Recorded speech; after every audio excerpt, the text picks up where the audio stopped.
Alkitab Suara Kejadian pasal 22. Setelah semuanya itu, Allah mencoba Abraham. Ia berfirman kepadanya, "Abraham," lalu sahutnya, "Ya Tuhan," firman-Nya, "ambillah anakmu yang tunggal itu, yang engkau kasihi, yakni Ishak. Pergilah ke tanah Moria dan persembahkanlah dia di sana sebagai korban bakaran pada salah satu gunung yang akan kukatakan kepadamu." Keesokan harinya, pagi-pagi bangunlah Abraham. Ia memasang pelana keledainya dan memanggil 2 orang bujangnya, beserta Ishak anaknya. Ia membelah juga kayu untuk korban bakaran itu, lalu berangkatlah ia dan pergi ke tempat yang dikatakan Allah kepadanya. Ketika pada hari ketiga Abraham melayangkan pandangnya, kelihatanlah kepadanya tempat itu dari jauh. Kata Abraham kepada kedua bujangnya itu, "Tinggallah kamu di sini dengan keledai ini. Aku beserta anak ini akan pergi ke sana. Kami akan sembahyang. Sesudah itu, kami kembali kepadamu." Lalu Abraham mengambil kayu untuk korban bakaran itu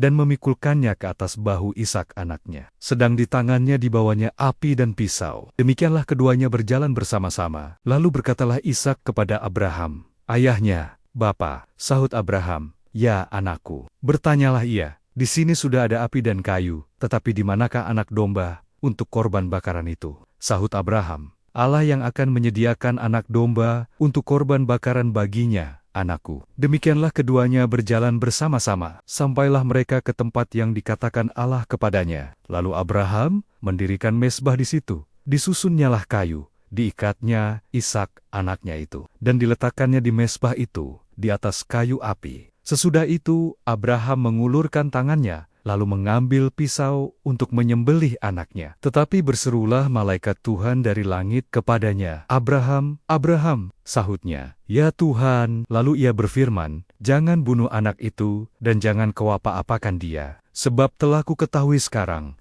bahwa engkau takut akan Allah, dan engkau tidak segan-segan untuk menyerahkan anakmu yang tunggal kepadaku." Lalu Abraham menoleh dan melihat seekor domba jantan di belakangnya, yang tanduknya tersangkut dalam belukar. Abraham mengambil domba itu, lalu mengorbankannya sebagai korban bakaran pengganti anaknya. Dan Abraham menamai tempat itu, "Tuhan menyediakan." Sebab itu sampai sekarang dikatakan orang, di atas gunung Tuhan akan disediakan. Untuk kedua kalinya, berserulah malaikat Tuhan dari langit kepada Abraham. Katanya, "Aku bersumpah demi diriku sendiri, demikianlah firman Tuhan, karena engkau telah berbuat demikian, dan engkau tidak segan-segan untuk menyerahkan anakmu yang tunggal kepadaku, maka aku akan memberkati engkau berlimpah-limpah, dan membuat keturunanmu sangat banyak, seperti bintang di langit, dan seperti pasir di tepi laut. Dan keturunanmu itu akan menduduki kota-kota musuhnya. Oleh keturunanmu lah semua bangsa di bumi akan mendapat berkat,